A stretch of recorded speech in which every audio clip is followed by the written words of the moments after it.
Hello, welcome to spelling. This is level E, spelling lesson 3. And so I'm going to read you a story, your spelling story, and then we'll go over our dictation. Okay, this story is called Jeans, Juice, and a Jerk. Hurry up, Kristen! 9-year-old Kathy grabbed her shoes and sat on the side of her bed to put them on. You're not even dressed yet, and the party starts in 15 minutes. Okay. Kristen grabbed a shirt off the pile on her bed and slipped it over her head. I'll be ready in a second. And the Hugheses only live a couple blocks away. We won't be late. Mom opened the door to the room Kathy and Kristen shared and stuck her head in. Dad said to let you girls know the car is leaving for the Hugheses' house in 5 minutes. She stepped all the way into the room and looked at the older girl. Kristen, it may not be a good idea to wear those jeans to Carol's party. Don't you have an older pair? But Mom, these jeans are the brand everyone's wearing now. Kristen plopped down onto her bed. It seems I've heard that particular argument before, especially at the store when you were begging me to buy them. Mrs. Wright shook her head and added, just remember, Kristen, if they get ruined, you won't have the brand everyone's wearing anymore. They were much too expensive to replace. The party's in the backyard. Sorry, still Mom talking. The party's in the backyard because some of the activities and games will be too messy for indoors. Maggie, called Mom from further down the hall. Mom glanced at her watch. 3 minutes left, girls. She closed the door gently as she left to see what Dad wanted. Kristen jumped up and pulled some socks out of a drawer. The party invitation even said something about wearing old clothes. The party invitation even said something about wearing old clothes, Kathy reminded her as she threaded a belt through the loop of her old jeans. Aren't you going to change? No. Kristen reached for a shoe. I'll just be really careful and not do any of the things that might mess up my jeans. She glanced up and noticed the look on her little sister's face. Well, Mom didn't say I had to change. She grabbed the other shoe. Since Carol's in high school now, there will be lots of older kids at this party. I want to look good tonight. Colored lights were strung everywhere. The Hughes' backyard was transformed into a mini carnival with activities for kids of all ages, including a water balloon toss, bobbing for apples, a dart throw, and even a pie eating contest. Kristen stood around most of the evening, avoiding all the things that could ruin her expensive new jeans.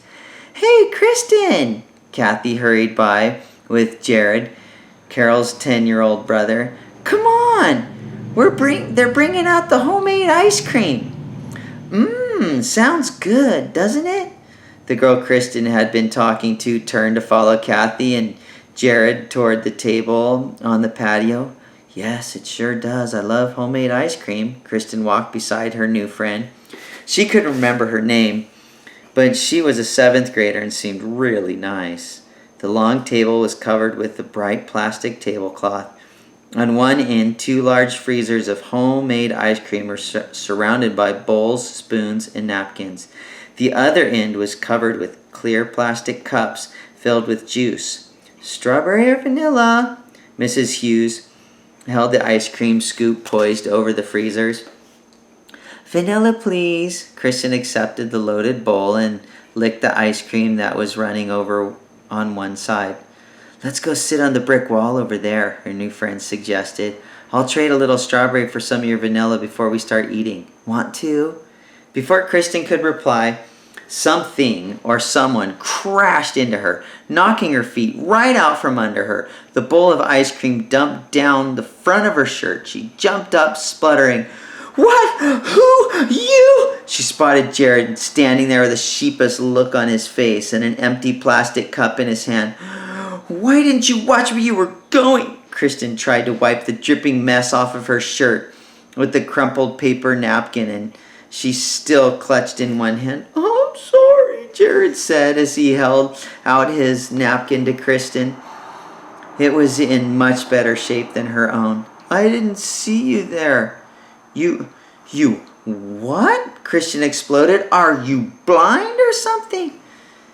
"Here." The seventh grade girl handed Kristen her clear napkin and bent to pick up the empty bowl and spoon. "Let's go ask Mrs. Hughes for a damp towel or something." "Oh, okay." Kristen nodded and turned toward the house. What a jerk. He can't put one foot in front of the other without causing a disaster. He's always been that way.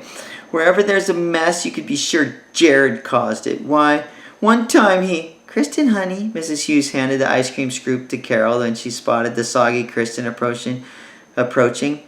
"Come on in the house and let's get you cleaned up." She ushered Kristen away, while Kristen's new seventh grade friend went to rejoin the party and eat her own melting ice cream. "That's much better." Mrs. Hughes stood back and looked at the wet but clean front of Kristen's shirt. "Thanks, Mrs. Hughes." Kristen smiled at her mother's friend and started out of the kitchen to rejoin the party. She stopped in her tracks when Mrs. Hughes said, "Kristen, honey, that looks like juice on the back of your jeans." Kristen craned her neck to check it out. Sure enough, Jared's plastic cup had been empty because all the juice had gotten dumped on the back of her legs. "You'd better ask your mother to take care of that right away, honey. That's grape juice and it will stain." She glanced at the clock on the kitchen wall. "Your dad should be here soon to pick you up. Otherwise, I'd have you go ahead and change into something of Jared's so I could get those stains treated." "I'll take care of it right away," Christian assured the worried Mrs. Hughes. "But I'll do it myself," she added in her own mind. "I don't want Mom to know that my new jeans got messed up at the party after all." Later that evening, Kristen attempted to get the stains out. Bar soap from the bathtub didn't work well. Kristen squirted some liquid soap from the dispenser by the kitchen sink onto one of the large spots and scrubbed some more. That didn't make the spots disappear either. How are you supposed to get grape juice stains out anyway? Kristen sat on the edge of the tub and stared at the dark spots of her jeans in the sink. That Jared Hughes, he's an absolute pain. I can't stand him. He ruins everything. Why do you have to go and ruin these jeans? When Kristen returned to her room, Kathy was already in bed. "The party was sure fun, wasn't it?" Kathy yawned and turned on her side to talk to her big sister. "It wasn't until Jared decided to ruin it," Kristen muttered. "That's not fair, Kristen."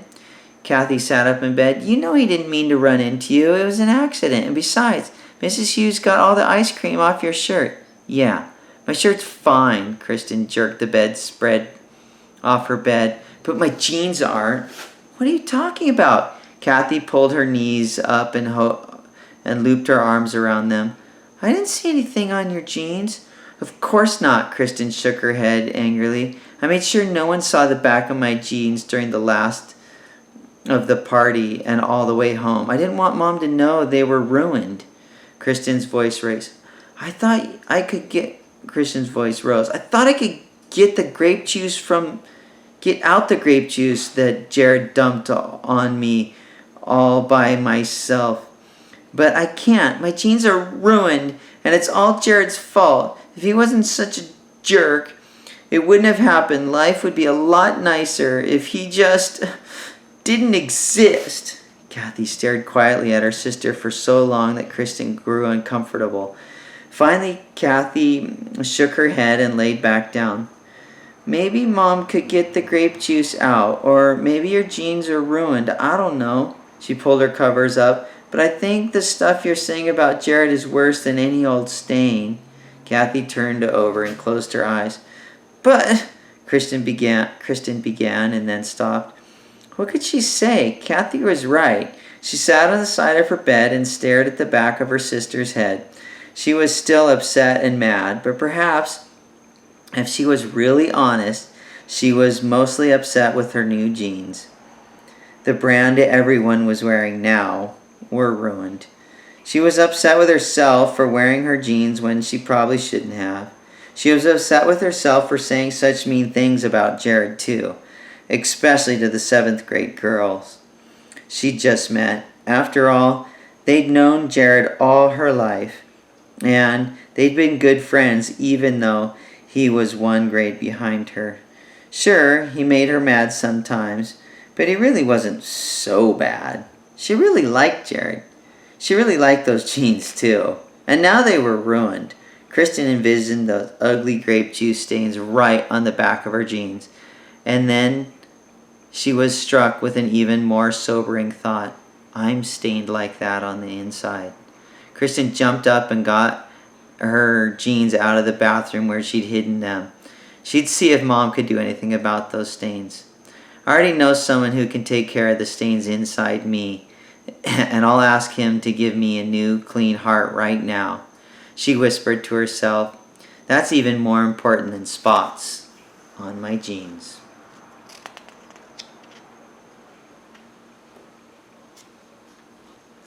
All right, now it is time for dictation.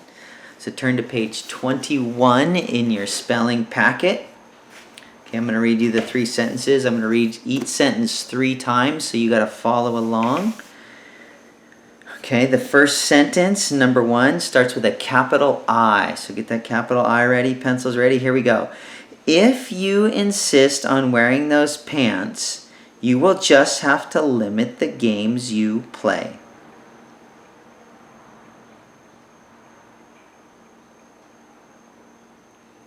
If you insist on wearing those pants, you will just have to limit the games you play.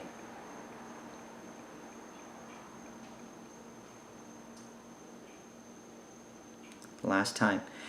If you insist on wearing those pants, you will just have to limit the games you play. And don't forget the punctuation at the end and the comma in the middle. All right, number 2, Kristen. You ready? Kristen knows she is wrong, but she does not like to admit it.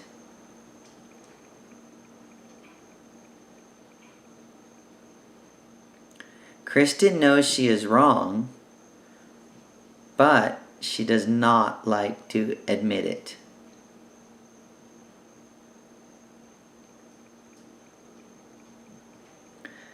Kristen knows she is wrong, but she does not like to admit it. Again, don't forget the punctuation at the end and the comma in the middle. Okay. Number 3. Starts with a capital M. Here we go. Mom knows a lady who can follow her family history back to a small country in England. Oh, it's not country, it's county. So I'm going to read this 4 times. Ready? Again, for the first time. Mom knows a lady who can follow her family history back to a small county in England. No, that is country. Boy, I'm a terrible reader. It was country in England. That doesn't make sense though, because England is a country. That's why I thought it was county. But it is country with an R. Okay.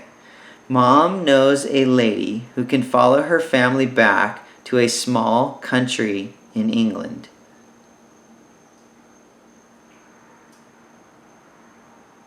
And the last time. Mom knows a lady who can follow her family history back to a small country in England.